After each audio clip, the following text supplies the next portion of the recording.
Welcome back to the Jackie Griffin Show, and we are now joined live on set with Mr. Kevin Shird, Lessons of Redemption, and he's going to talk a lot about this book. It's really good. He's going to tell us about publishing. He's going to tell us a whole lot about himself. So, without further ado, Mr. Kevin.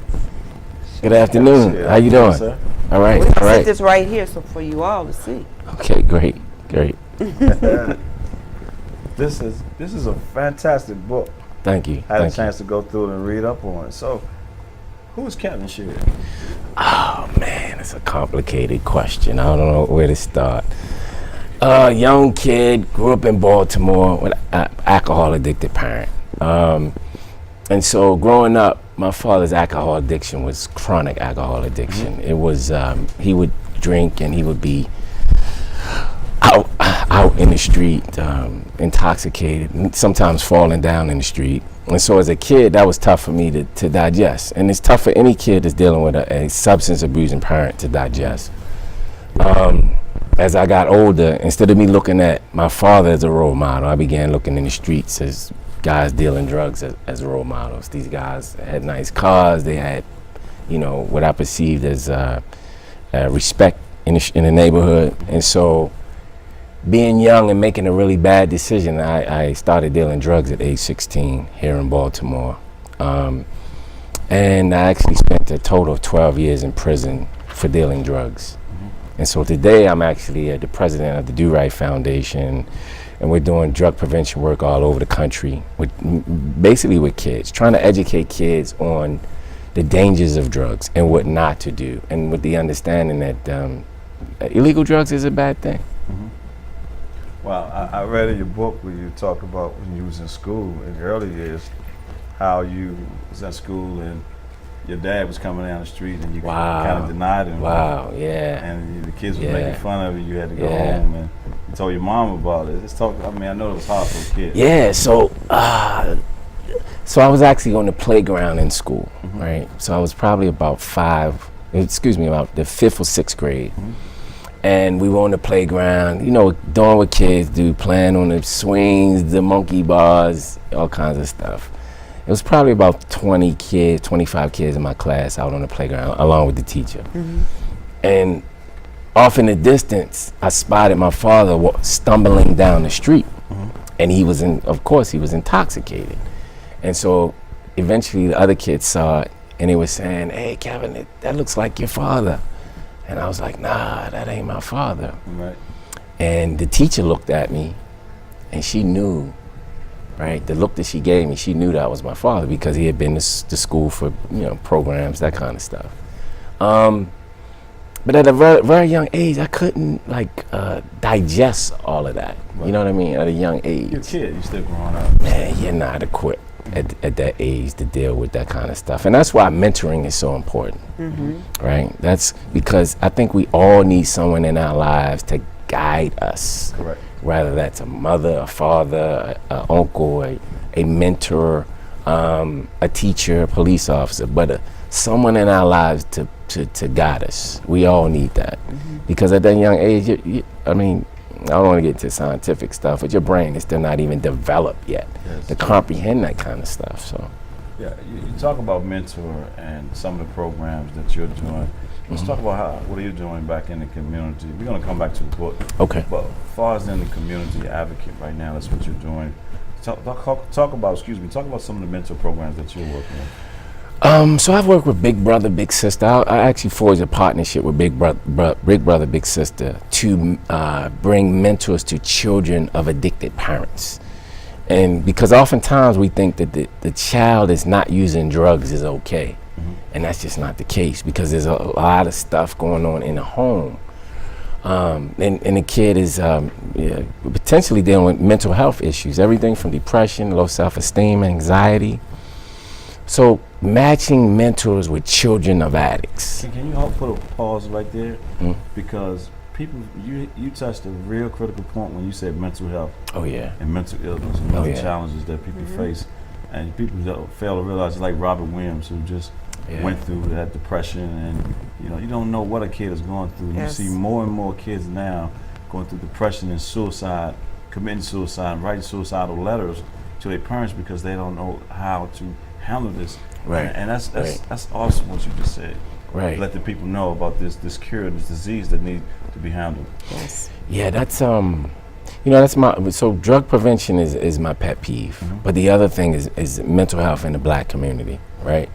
Because our people are hurting on so many levels, right? And so one of the big things is that we look at mental health as like it's a bad thing. And to be honest with you, I've never met a Black person that said, "Man, I went to see my therapist today. I feel great." You know what I mean? But I've met several people from the white community that have said that. Like, actually, I was in a meeting one day, and a guy started telling me about how he went to his therapist, and he had this conversation about his family. And at the time, I looked at him like, "Wow, that's a weird conversation to have." But later on, I thought about it, because guess what? If my teeth hurt, I'm going to see a dentist. Right. If my feet hurt, I'm going to see a podiatrist. The most important organ in your body, your brain, because there's no transplant for that. If that's hurting, why not go seek help? So when it comes to substance abuse, the user is oftentimes in need of support, but also the family members, the kids that aren't using but are dealing with the dysfunction in the home. They're in need of the same support. I was in Atlanta over the weekend, and Ayala Van Dam and Yes. Dr. Shird from Tony Braxton Values Yes. are now putting a campaign together to talk about mental health and mental illness, which is Wow. two different things. And they're going to be doing a tour coming around the country talking about this, trying to get a bill in Congress, talking Wow. to Congress and the Senate about this challenge, this evil thing that we're facing, and that we need to put our hands on it. And that's a great issue that you're working with. I'm proud of you, sir. It's not where you start, it's how you finish. And I just want you to keep up the great work. Thank you. I appreciate that. And you're very right about the, because I can talk to it on a personal level. I grew up with a father who was addicted to drugs and alcohol. And it does play a serious role on the entire family, the Oh, yeah. children, the wife, everyone, because you're living in your own little secret world. And in our case, it was secret. Right. It wasn't one of those out there where everybody could see it. It was a secret. Right. And good girls don't tell. And if you love your family, you keep your mouth closed. Right. No one's supposed to know. It's a taboo. So Right. imagine kids having to deal with their own little stuff and want to be kids, Right. but also dealing with these adult type situations right there in their home. And you're right, lots of things go on Right. when a person is dealing with substance abuse in the home to the innocent people. Oh yeah. And so mentally, yeah, it is challenging because each one of those kids are going to take that totally different. So you might find one mentor for one kid, but that mentor does nothing for that other kid because Right. each kid is individual. Right. So I applaud you for that. Thank you. Because that is very, very important to try to restore some of those things that sometimes people just go on and in their lives and they try to figure out why am I reacting or responding the way that I am. You have to take a step back and look at your childhood and certain things that you didn't deal with back then. So that's really wonderful. Yeah. And speaking of childhood, let's talk about Christmas. Since this the Christmas season, I read your book where you talk about how you and your grandma, you stayed awake all Christmas Eve waiting. Oh yeah. And like every other kid, stayed awake, and your grandma, your grandparents was very influential in your life. And let's talk about the early years of Kevin. Yeah. So I had a grandmother. She lived in an area called Edmondson Village in West Baltimore. So she had this huge row house. It was huge. He's 6, 7, 8 years old. Any house is huge, but her house was exceptionally huge. And I could literally hide in the house for like hours, and nobody would find me. And oftentimes she would send me to. We used to call it it's still the the corner store, but she would call it the Chinese man store, right? And so it was a store that was owned by some Asians. And just to go back a little, my grandmother was born in 1919 in North Carolina. Right. She was a half Cherokee Indian, a half African American. But she used to send me off to the store, and I would, journey off to the corner store and bring candies back. The same thing that most kids love to do, you know what I mean? So without the alcohol addiction in my family, I probably would have been this regular old kid in the neighborhood. But the alcohol addiction changed all of that, because it changed me in ways that I didn't even realize it was changing me, right? And even now I look back, I was dealing with low self-esteem, some depression, some anxiety from my father's addiction. Because I think most kids look at their father as Superman, in a sense, a role model. And so after, years of seeing my father, because again, his alcohol addiction was chronic. So he would be laid out on a corner, and the neighbors would have to come out and carry him home. And as I got older, I started realizing, wait a minute, the kid next door to me, his father's not laid out in the street. My friend up the street, his father's not, falling down in the middle of the block, and the neighbors got to come carry him home. So why am I different? What's different about that? So the addiction in my family definitely had a huge impact on how I felt as a person, right? And it definitely had an impact on my decision making when it came to deciding to deal drugs, because oftentimes we're hurting and we're looking for things that really can't fix your pain to fix your pain. Right. And I was looking for the money, the lifestyle, and infatuated with exactly and the pain. Couldn't run from.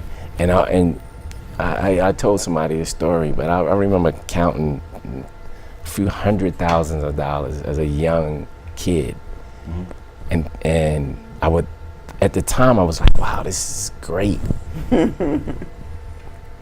45 minutes later, I was back in pain, and I probably was dealing with depression. But at that age, you can't die. Self-diagnosis is always a bad idea anyway. Yes, it is. One of the things you touching on, because Deion Sanders, prime time. Okay, I watched the show last night. Prime was driving in Texas, and he came to the Cowboys, had everything, women cars and everything. True story.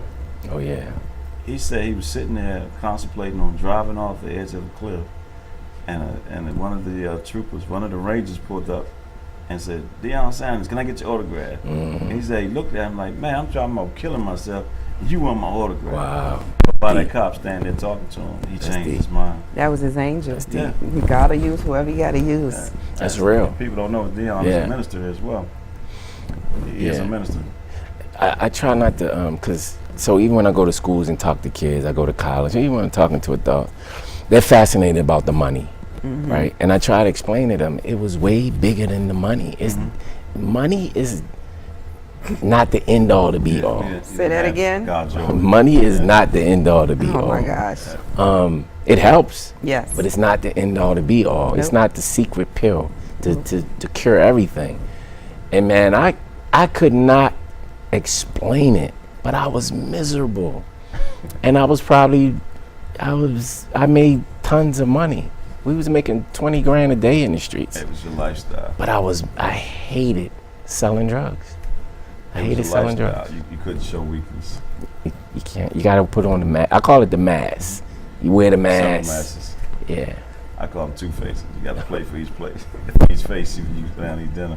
You don't know which one gonna show up at any given time. Right. Change. Right. See, that behavior was learned by you wearing the mask during your childhood with everything that you were going through with your father. So that behavior was learned. So as you went out in the street and did what you did, wow, it was easy for you to change those masks because you had been doing it your whole life. Wow. Man, your childhood, you was taking a statewide test and you was a smart kid.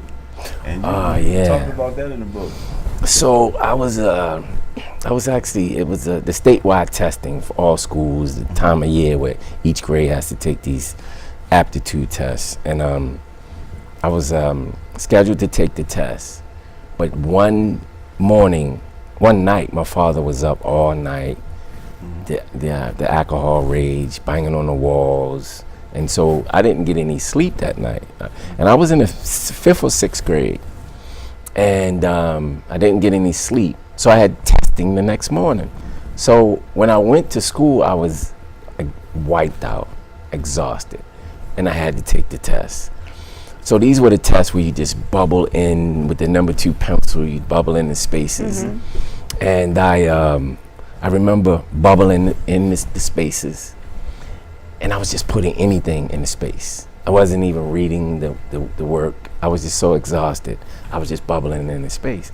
Actually, it was 6th grade, because the next year, which was the 7th grade, I ended up in like the bottom of not just the class, but the classes in all the school.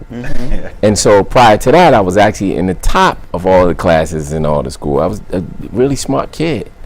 And that's when like things really changed. I went off to middle school. I was in a class with, I mean, these kids, they were a little extra, right? They were a little extra. And so I'm in this class now. I'm in this new environment with all these kids, very aggressive kids, right?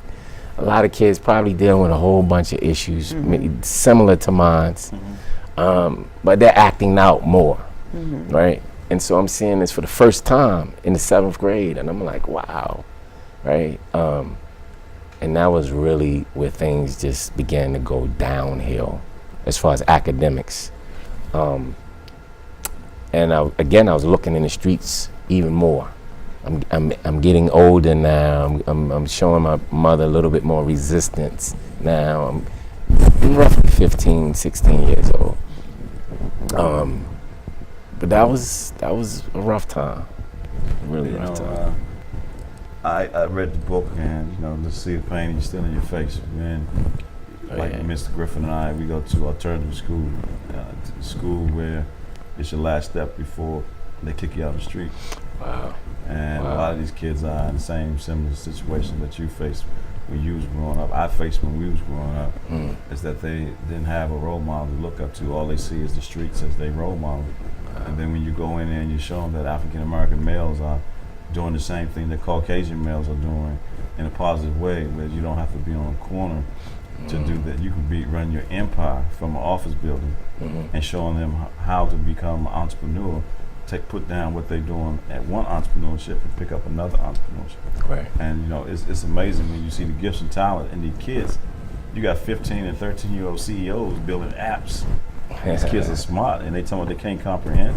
Right. With robotics that's out there, man, you see these kids gravitating and holding on to these concepts of robotics, and we didn't have it. We had G.I. Joes and blocks and stuff. These kids are phenomenal now, man.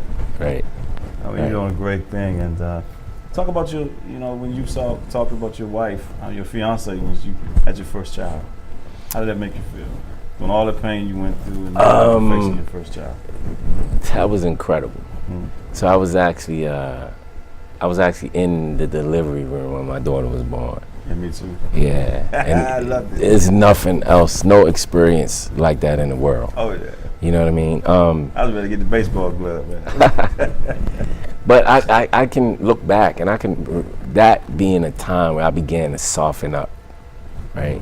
And I started really, you got a daughter now. Yeah. Like, your daughter don't want to hear the tough guy stuff. Nope. Right? That's a whole different, So I remember that being a life-changing moment around that period of time when my daughter was born, and it was great. She's actually, in college now, which is crazy, but time really flies. Yes, but she's in college now, so.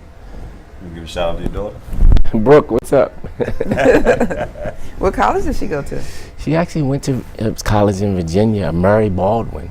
Okay. So she's getting ready to graduate with a major, and she made sure she gave me a tutorial on what this means, but she's got a major in Asian studies and a minor in Mandarin studies. Awesome. Yeah, so she can say a couple things to me now, and Chinese that I still can't say can't. that. Right. So what is she gonna do with that?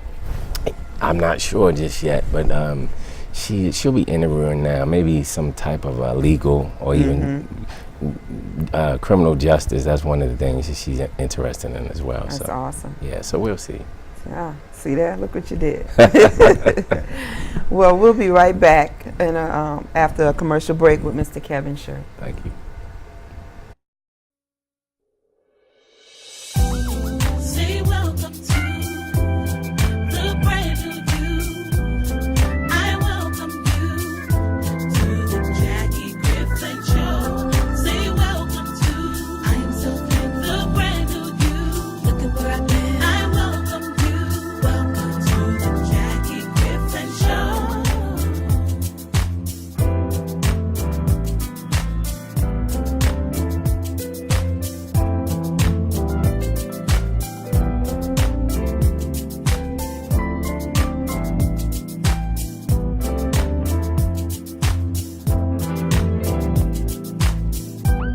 Say welcome to the brand new you.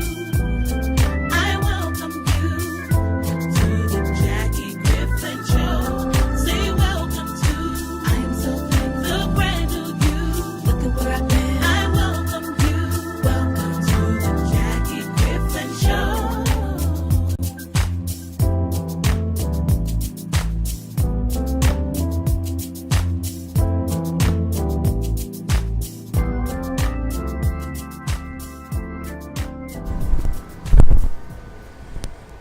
Welcome back to the Jackie Griffin Show, and we are still here live with Mr. Kevin Shird. And we are so excited about your book. We are so excited about the fact that you've opened up and you've just been real with us and the viewers about your life and what led you to the decisions that you made early on, and even as far as your book, your daughter, which warms my heart. I love that part. And so we are just so glad Thank that you're being so open and honest. Thank you. Thank you for being transparent. And when I read your book, the thing that got me as well is that the letter to my daughter, and your daughter wrote you a letter, and it's heartwarming. Thank you. I don't have a daughter, but I know if I was a dad, I'd be over sucker. I'd be over soft for my daughter as well. When you received the letter from your daughter, how did it make you feel? So I was incarcerated when I received that letter. And of course, when you're incarcerated,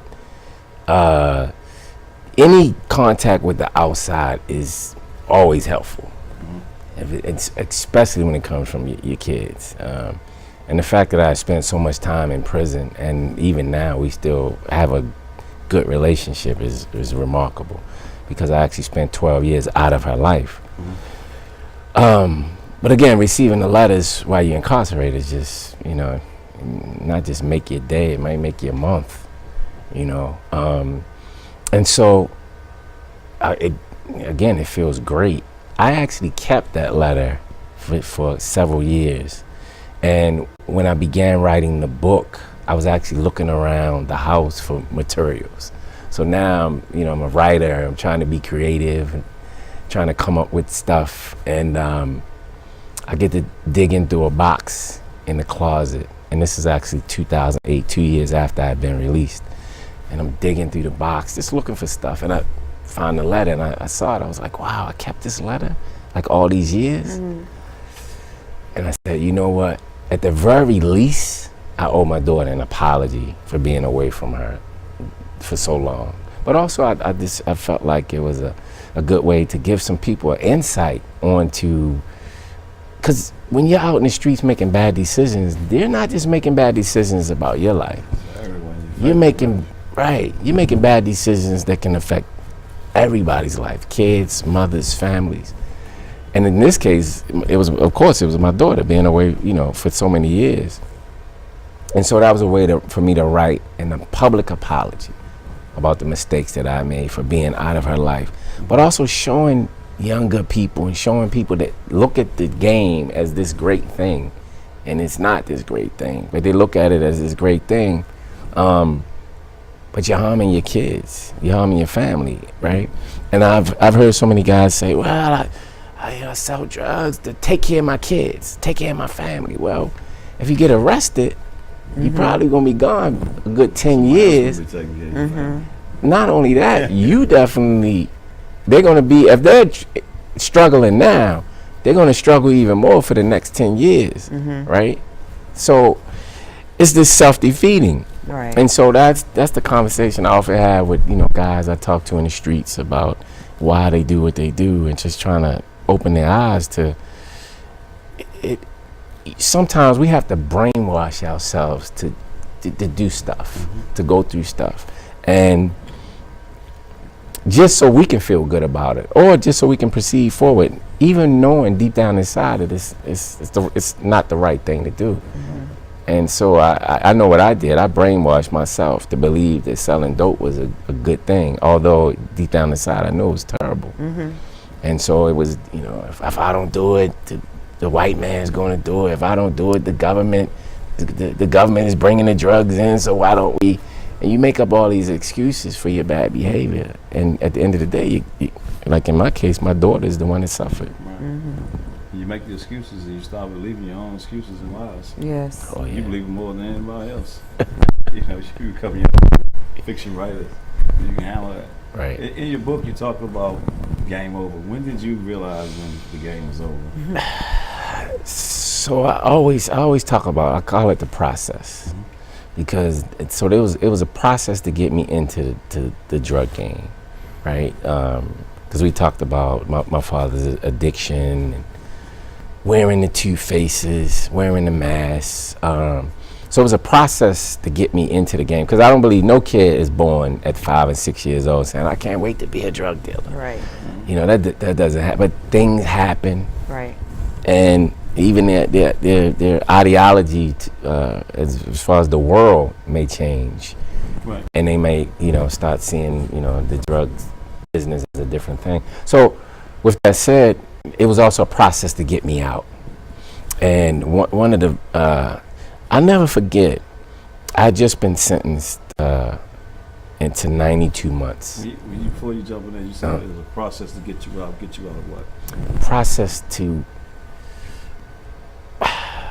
change your ideology to now to believe and understand that what you're doing is wrong, versus you, selling drugs to feed your family or to help, that kind of stuff. So just to change your mindset, right? And so I never forget, I was sentenced to 92 months in 2002. I was in federal court here in Baltimore. And that same day, the DC sniper had been arrested. So the Beltway shooter, the DC sniper, that very same day they had been arrested. So I was actually in the cell when they were being transported to Baltimore, because they were being extradited back to Virginia. So their first stop was in Baltimore. I believe they were arrested right here in Maryland, right in Western Maryland, yeah. So that day they came in, and I was in the cell block, and I heard all the chatter about these guys, they've been arrested, they're coming in, and prior to that, even seeing the news. So these guys had did some heinous stuff, right? I mean, yeah, Lee Malvo and Muhammad, they did some heinous crimes. I know his wife very well, Mildred Muhammad. I think they shot like 13 people or something like that, right?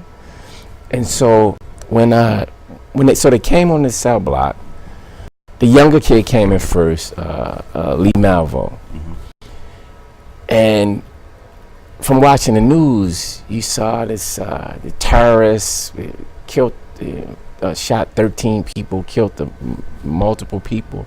So you're expecting to see something that looks like a terrorist. And when the kid walked into the cell block, he looked like any 16-year-old in any middle school in America, right? The kid was probably 5 foot tall. He probably looked like he weighed about 95 pounds, right? He was a little kid, right? And when I looked at him, he had an orange jumpsuit on, I never forget. He had shackles, leg shackles and hand shackles. And he was being escorted by maybe 5 or 6 U.S. Marshals, all 250 pounds, 6'5", 6'6".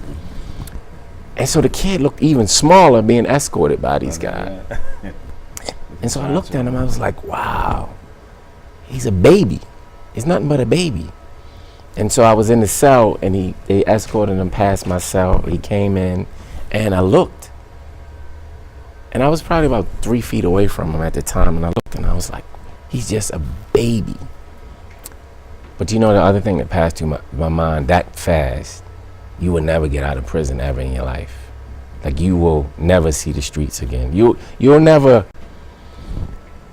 go to 7-Eleven to purchase a Slurpee, right? You'll never, go to the car wash. Like, the fundamental stuff that we take for granted in life, you'll never see again. And so then right after that, they brought Muhammad into the cell block. Again, he looked like the average guy in America. Again, we're expecting to see this. What does the terrorist look like? And he didn't. He looked like a black man that I would see on the streets in Baltimore City. And so, he came on the block, and I was, again, small guy. Didn't look dangerous to me. But again, when you're in prison for a while, you start to become desensitized to that stuff. But and so they took him in a prison cell in that direction. And so Lee Malvo was in this direction. John Muhammad was in that direction. I was kind of in the middle. About 30 minutes later, John Muhammad was yelling, "Are you okay, Lee?" But he was using Jamaican slang, but I could understand Jamaican slang. And he said, "Are you okay? Are you okay?" And the kid responded, "Yes, I'm okay." In my head, I said, "No, you're not okay. Your life is over as you once known it. It's a done deal. You're finished." Because I understand the federal system, and I understand what they did was so terrible. So, you're speaking about that, and, D.C. was under siege, the DMV was under siege for a long period of time. But, when you said the game is over, and then you were talking about blood money, for those kids, parents that's watching and don't understand, explain to them what's blood money. That was just a chapter that I wrote about just how dangerous the streets can be, but also how there is no friendship in the drug game. You have no thieves, right? you have no friends. You have it's really how treacherous the streets are. And so when I hear kids, even now when I hear kids saying, that's my family, well, that's not really your family. But you substitute your family for people, right? I just call them people, right? Because at any given time, these same people could end your life, right? And then so I just try to really explain to kids how dangerous. And one of the things I always had this thing about. A guy would always say, once I was released from prison, and every now and then I would run into somebody from the streets, and they would always say, "My man," or "I love you, man." And even when I was in the game, guys would say, "I love you, man." And It's like something to say. yeah, something to say. Just something to say, because that's not love, right? Because the person that loves you is not going to be thinking about killing you because you're making money, or they want your money, or they want to rob you, or whatever. And that's how treacherous the streets out here in Baltimore. It's like Academy Award. It's acting. I love you, man, but tomorrow I gotta kill you because it's business, man. Yeah. Still love you. It's just business. And so you develop this really this view of what love really is, or this view of what a friend really is. And in the streets, a friend means one thing, but in the real world, because the streets is not, the world is much bigger than what we're doing in our little spaces, illegal stuff, right? So that love, that friend is totally different from what's out in the real world, because love really means love. Love means I won't never hurt you, and I'll make sure you're okay. That's real love. But in that world, there's really no love, and that's what I wanted to Yeah, I'm fine. I'm sorry. Fine. No, you're good. You're good. I'm fine. Great. I'm just real. I'm so really passionate about that that stuff because I lived it, Right. Correct. and I've watched people lose their lives, and I don't want to see another kid lose their life. You know, Kevin, this is from my But heart. I still have a question though. Okay. I still don't know what blood money is.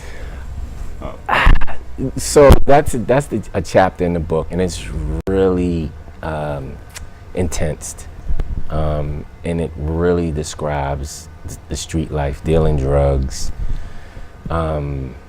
I talked about a shootout I was involved in, and not to glorify it, but I really felt like I wanted to break it down to the younger kids that are reading this. They think that this stuff is fun, or this stuff is exciting when you're talking about losing lives, and there's nothing exciting about losing lives. So that's what So that's what that term means, blood money? Blood money is when taking somebody's life yeah. from the game to put it to game. Oh, So I'm out the street. You out the street. You're in my territory.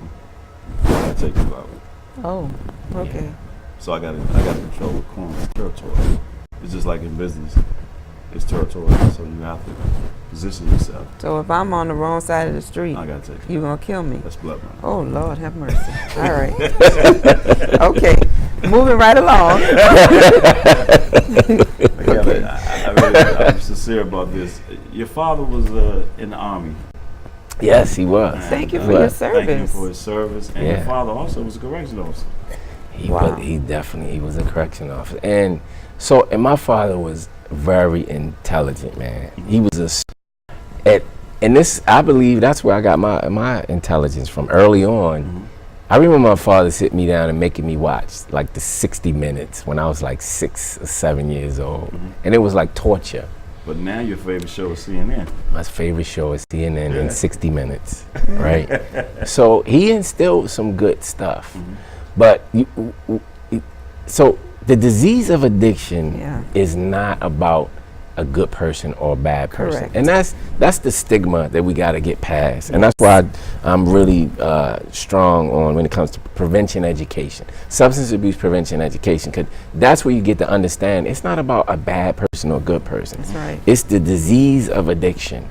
And so when your brain chemistry starts to change because you're using a drug, and now for you just to feel normal, right? Not to feel high, because after a while, it's not even about a high. It's really about feeling normal.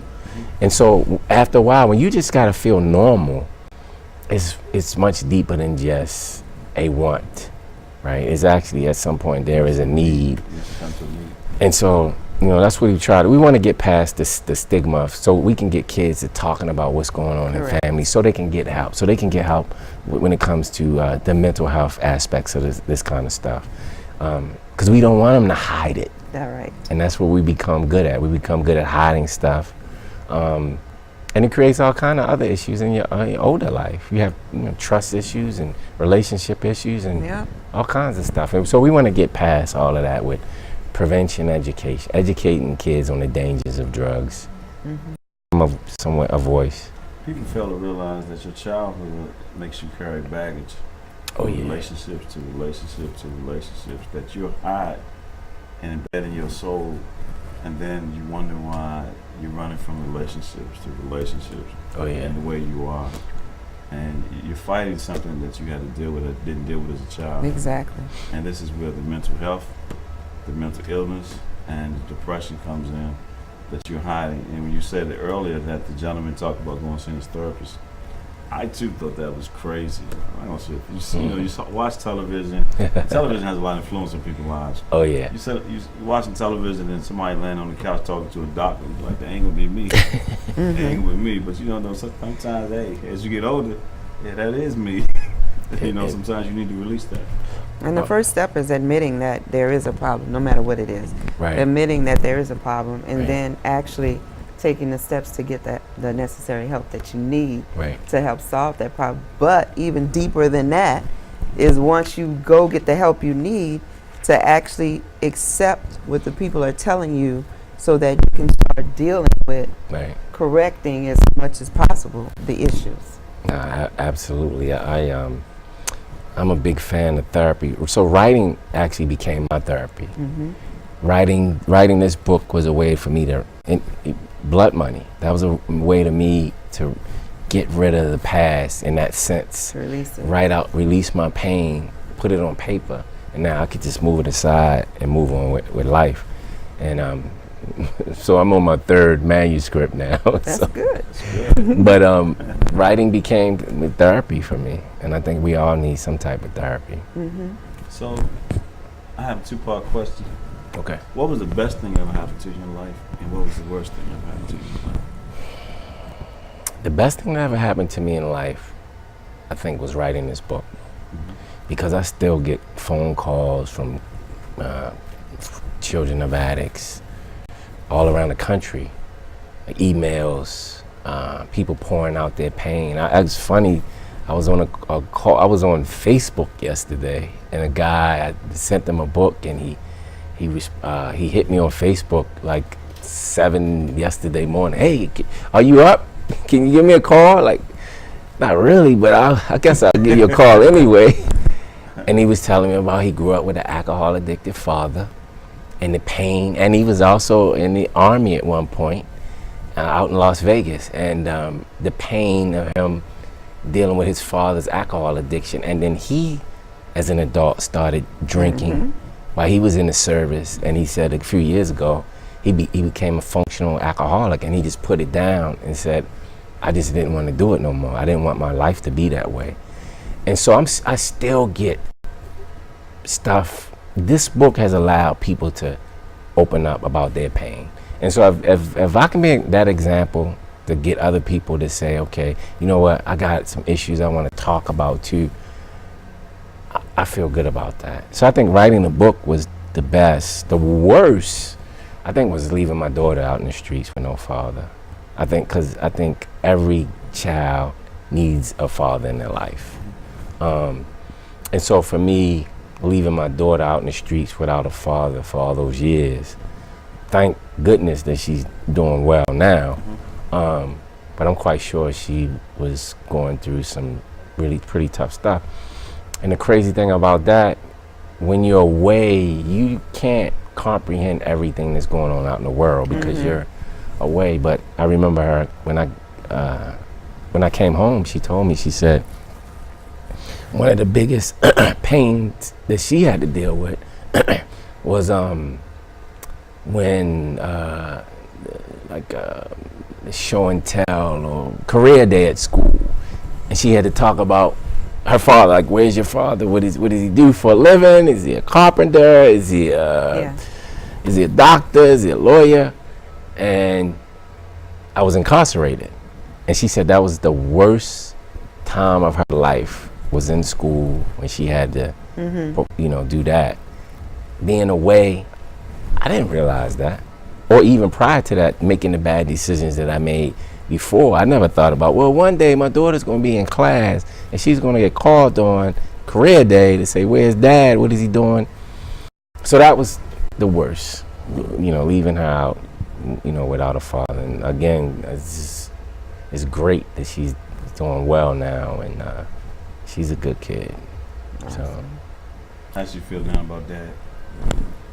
I get on her nerves sometimes. Don't She we says I all? text her too much. And then she blocked me on Instagram, so because I kept commenting on her stuff. So she was like, I gotta block him for a minute. But She's proud. She's happy. yeah, she's good. She's doing really, really well. To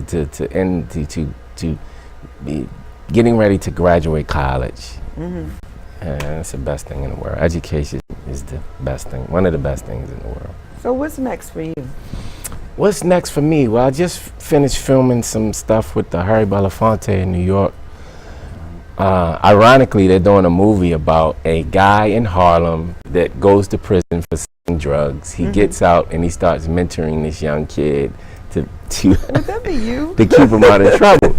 So funny thing, back in August when they found out about my book, they said, oh, we gotta have this guy. We gotta interview him. We gotta. So I went to New York and we filmed about a 40-minute interview, and so they just went to editing. And I hope I don't end up on the cutting room floor, but the movie should be out in the summer, and this is another opportunity for me, kind of like the ultimate product placement. Awesome. And hopefully that goes well. And then I'm talking to some publishers about a second edition of this book.